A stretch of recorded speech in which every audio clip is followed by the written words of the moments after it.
Welcome to the Leadership and Mental Toughness of a Warrior Forum. I'm your host, Claudio Chiste, the Warrior Mind Coach. This is the forum for leaders looking to increase their resilience, as well as each and every one of us who's interested in this topic. I'm a firm believer that on some level, we are all leaders, whether it's practicing self-leadership, organizational, or people leadership. In the following episodes, we'll be interviewing leadership coaches as well as coaches involved in resilience coaching, but also looking at industry leaders and inviting them to be our speakers. Before we get this kickoff underway, I'd like to make an agreement with you. I, along with anybody else who enters this forum, will be sharing their truths. I challenge you to find your truth. See what works for you. We are all wired differently, and what may work for somebody else may not work for the next. But underpinning this, it's the principles we are after. It's the principles which underpin effective leadership and mental toughness. For many, mental toughness is characterized by that never quit attitude, in South Africa referred to as vasbyt, which means to bite hard. Images are evoked of a muscle-bound man full of sweat, running up a hill, exerting himself. Academics of 1970s, specifically Dr. Salvatore Madda and Susanna Kabasa, the pioneers of research in positive psychology of mental toughness, referred to this as hardiness. Years later, this has also been referred to as grit.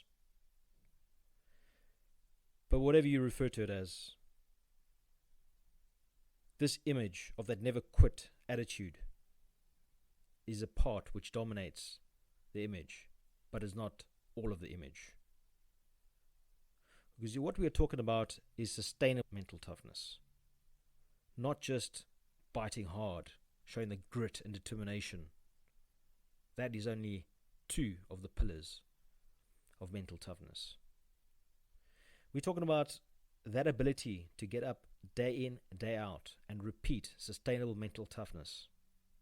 If we look at the hunter-gatherer, the days before the industrial era, before even the agrarian era, there was the hunter-gatherer. The man of the clan would need to rise up before the crack of dawn and hunt.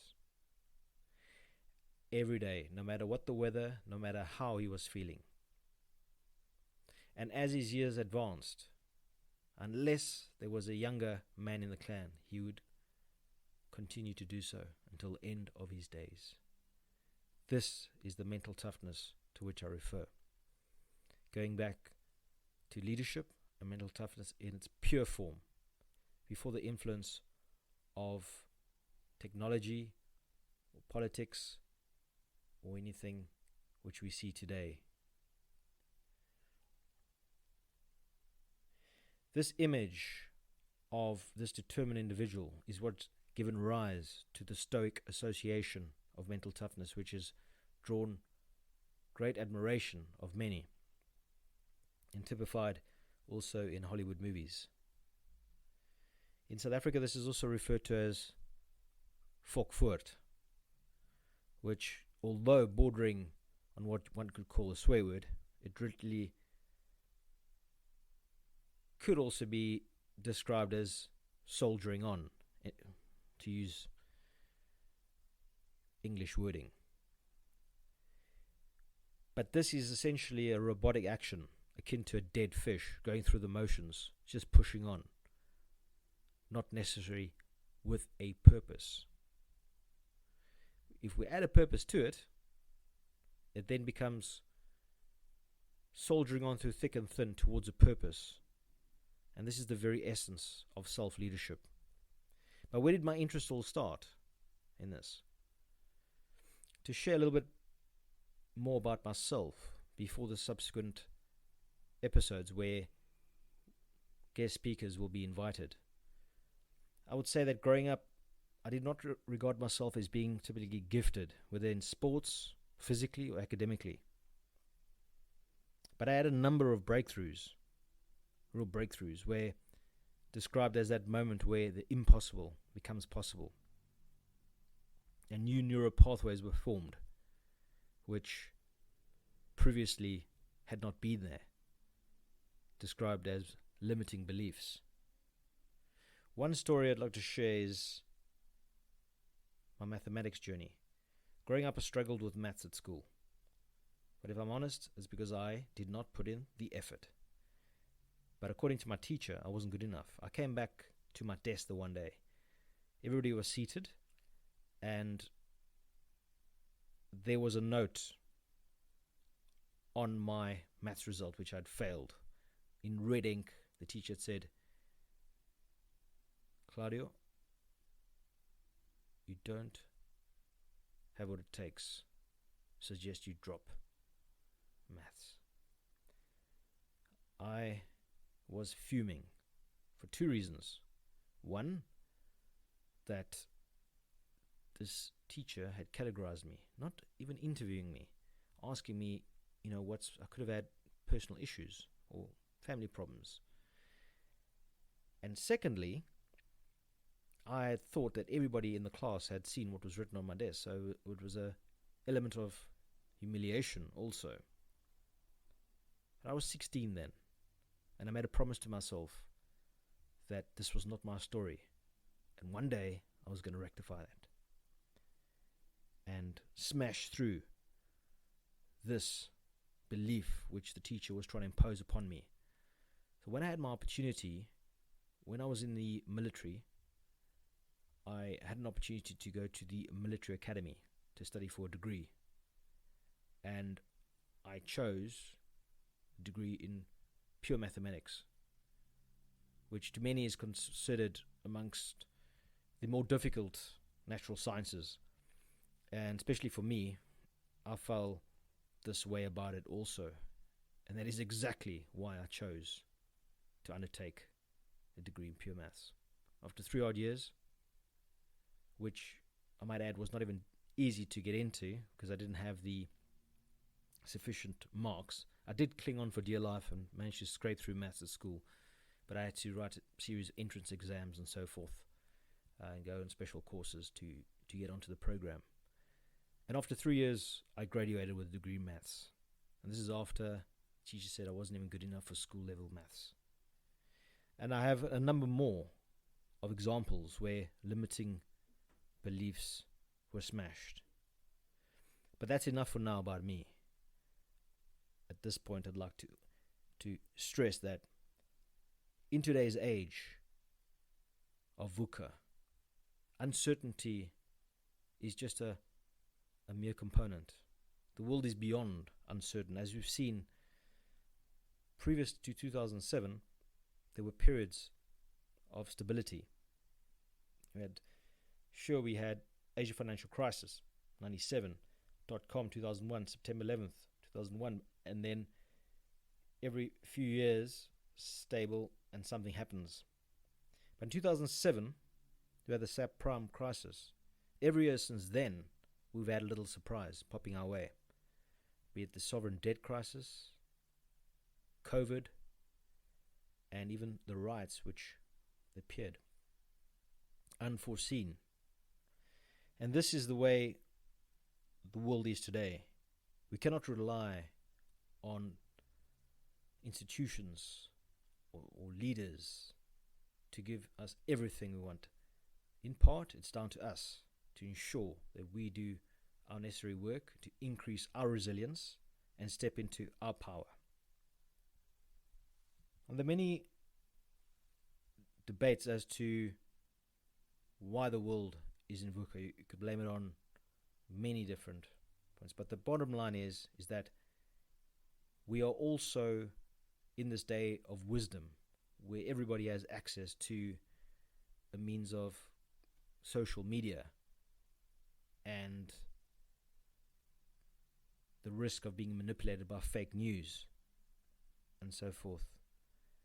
But compounding this is that society is increasingly heterogeneous, and let me explain that.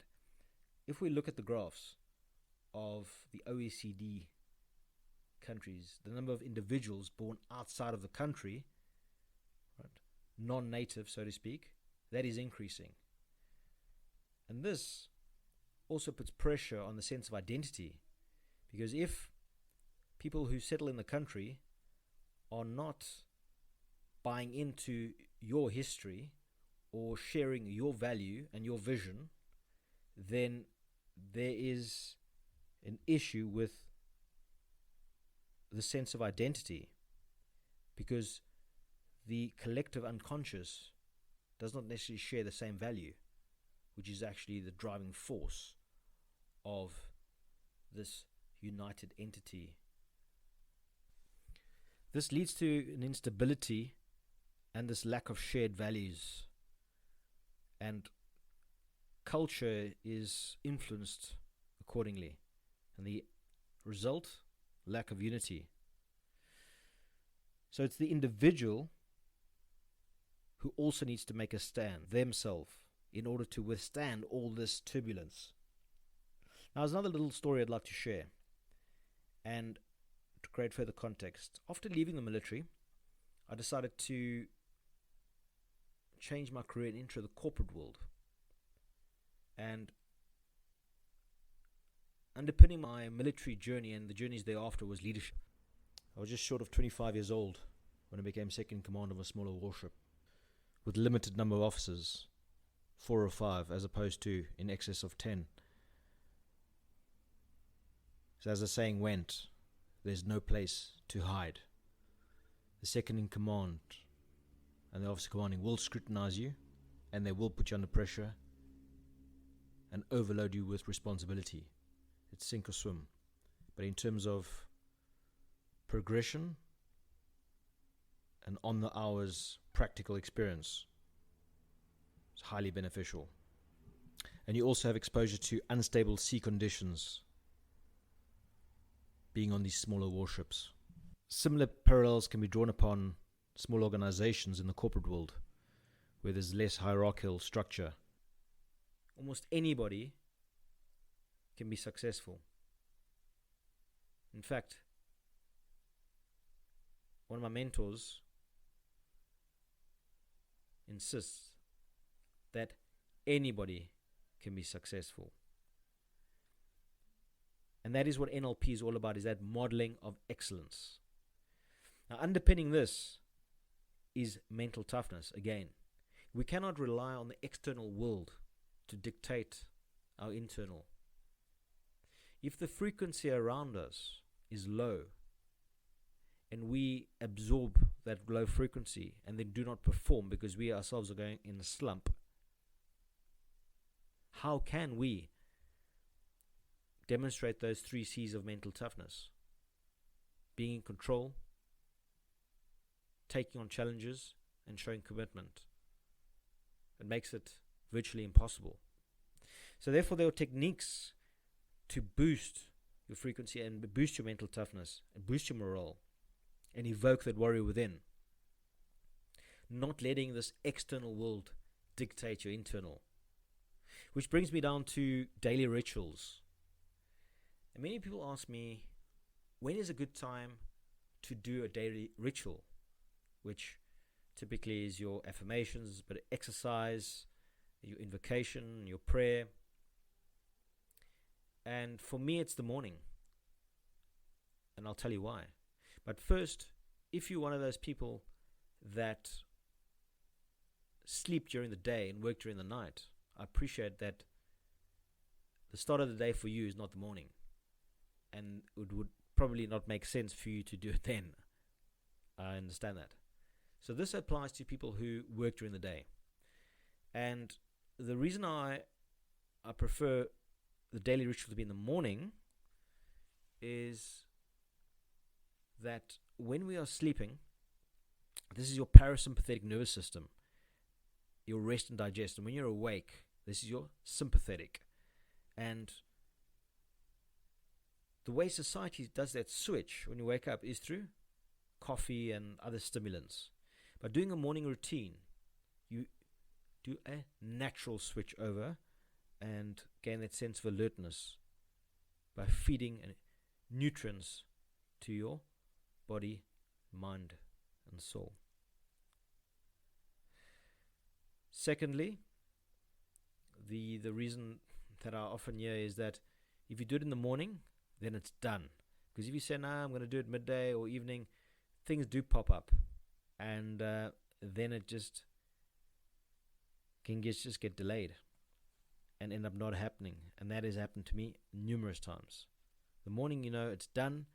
And also, there's the added benefit of your mind being clear, because you don't have this contributing to mental fog that you've still got to do something later on.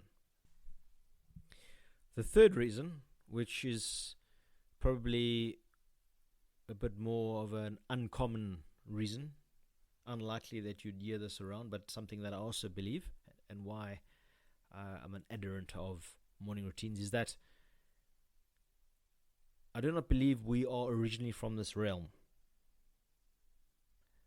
And let me explain this in simple terms. However many years you are of age, that's how many years you've been in your body. Would you agree?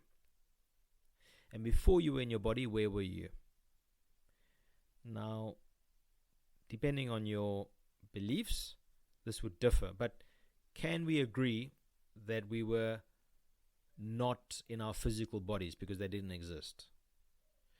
And even if you do not believe, can we assume we were in spiritual form? Give him benefit of the doubt, because you don't, whatever your belief is, you don't know for certain that spiritual form does not exist. So can you give it the benefit of the doubt? And if you will work with me on this one, then we were in spiritual form before we entered our bodies. So we're not originating from this realm. Right, we've covered that. So when we wake up, we do a morning routine to ground us, to bring us to this Mother Earth, which is not where we are originally from, and centers us. So that when we leave the front door and face the world, we are grounded to Mother Earth. And we don't get thrown with a rude or aggressive person or a curveball that comes our way. We are grounded. And we've got our mental fortress in place. That brings us to the end of our first edition. I trust that I've given you some food for thought. Looking forward to seeing you all at our next edition.